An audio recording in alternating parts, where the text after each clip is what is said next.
Hey, what's up les boys? Ici c'est Skyland pour vous proposer un petit tuto sur OBS, comment stream avec une mauvaise connexion. Donc dans les étapes qui vont suivre, vous pourriez à la fin de la vidéo normalement pouvoir stream avec une mauvaise connexion.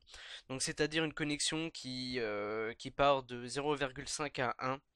Donc c'est parti, je vais vous montrer ces paramètres que moi-même j'utilise étant donné que j'ai une très mauvaise connexion. Donc pour ce qui est de l'encodage, alors je suis en x264 en encodeur. J'ai utilisé le CBR. Donc avant de cocher le CBR, mettez la qualité sur 10, c'est très important. Une fois que vous avez fait ça, vous cochez le CBR. Ensuite, pour ce qui est du tampon CBR, vous cochez. Une taille du buffer personnalisé, vous décochez. Alors, pour ce qui est du bitrate max, ce que vous pouvez faire, c'est que si vous avez une connexion qui est de 0,5, vous pouvez vous mettre à 290 comme moi. Si vous avez une connexion de 1 en upload, vous pouvez mettre 500 voire à 800. Alors, si je mets des chiffres aussi bas, c'est pour pouvoir garder un minimum de connexion pour pouvoir jouer en ligne. Donc, c'est-à-dire que si par exemple j'ai 0,5 et que je mets par exemple 300 ou 350, j'aurai un gros ping et j'aurai pas du tout la connexion stable pour jouer en multijoueur. Donc, si vous streamez des jeux en multi, il est préférable de mettre par exemple pour un 0,5 de mettre 280, 290, voire 300 grand maximum. Au-delà de ça, vous allez avoir une connexion très instable et pour vous pas moyen de streamer des gens en multijoueur. Donc pour ce qui est de l'encodage audio, alors pour ce qui est du codec, j'utilise le AAC. Le format, vous pouvez mettre 41, enfin 44.1. C'est au choix, ça change pas grand chose. On va le mettre sur 44.1. Pour ce qui est du bitrate, vous allez le mettre sur 48, ainsi que canal stéréo, vous allez le laisser sur stéréo. Donc on applique les paramètres. Alors hop, ici on modifie, hop, voilà. Pour ce qui est du serveur Twitch, donc dans les paramètres de streaming, alors ça dépend de votre lieu de résidence. Donc là vous sélectionnez le serveur le plus proche de chez vous. Il y a un petit logiciel sur Google qui vous permet de voir le serveur le plus proche de chez vous avec le meilleur ping et donc voilà. Donc vous allez sur Google, vous trouvez le petit logiciel et vous faites le test.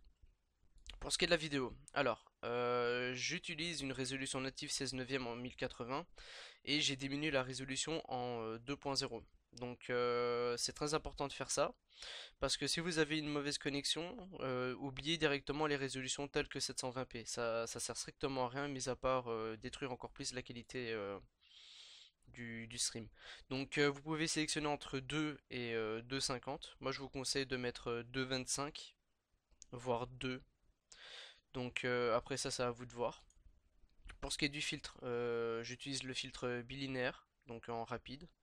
J'ai pas touché pour ça. Et pour ce qui est des FPS, alors pour ceux qui ont une connexion de 0,5, vous pouvez mettre 25 FPS. Ça sert à rien de mettre au-delà de 25.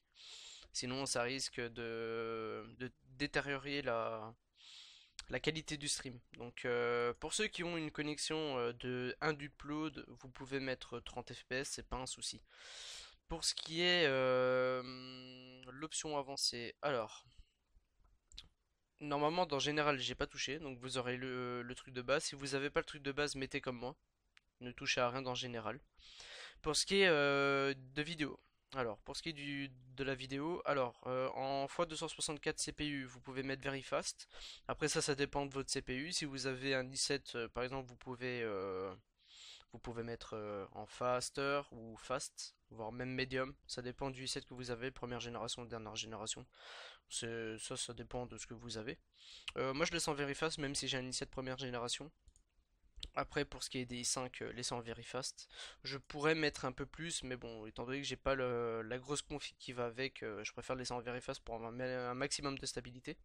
Pour ce qui est du profil d'encodage, vous mettez sur high. Les keyframes, vous mettez 2.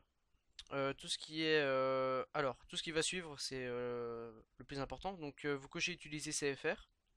Et vous couchez les paramètres personnalisés de l'encodeur X, donc x264. Et pour ce qui est de la ligne que j'ai ici, c'est celle qui va vous améliorer un maximum la qualité du stream et éviter au maximum les pixelisations. Donc je vais vous la mettre dans la description. Donc à la fin de la vidéo, vous pourriez prendre la ligne dans la description. Donc pour ce qui est du reste, bah écoutez, j'ai rien touché d'autre. Donc le plus important c'est donc ça. Pour ce qui est juste en dessous, si vous avez touché ou vous avez fait des modifications vous-même, je vous conseille de mettre comme moi. Donc tout décocher, ne rien toucher, laisser par défaut. Tout ce qui suit après la ligne de commande. Donc utiliser la palette de couleurs et ainsi de suite. Donc voilà, donc je pense avoir fait le tour. Dans Codeur, j'ai rien, Browser non plus, Antiparasite non plus, Secteur de scène non plus, ça c'est pas important. Le plus important c'est ce que je vous ai montré. Donc normalement après ces étapes là vous pourriez streamer avec une mauvaise connexion.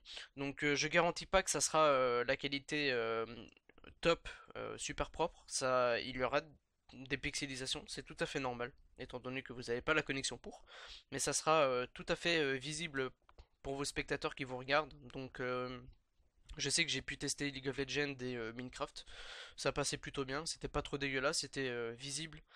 Donc vous pourriez faire le test vous-même chez vous. Et donc voilà, je pense avoir terminé. Donc voilà, c'est la fin de ce petit tuto. Si vous souhaitez voir d'autres tutos, n'hésitez pas à mettre ça dans les commentaires. Si la vidéo vous a aidé, notez-le aussi dans les commentaires. J'aimerais bien savoir si ça vous a aidé ou pas du tout. Donc moi je vous dis à la prochaine pour une nouvelle vidéo. Peace, bye les gens.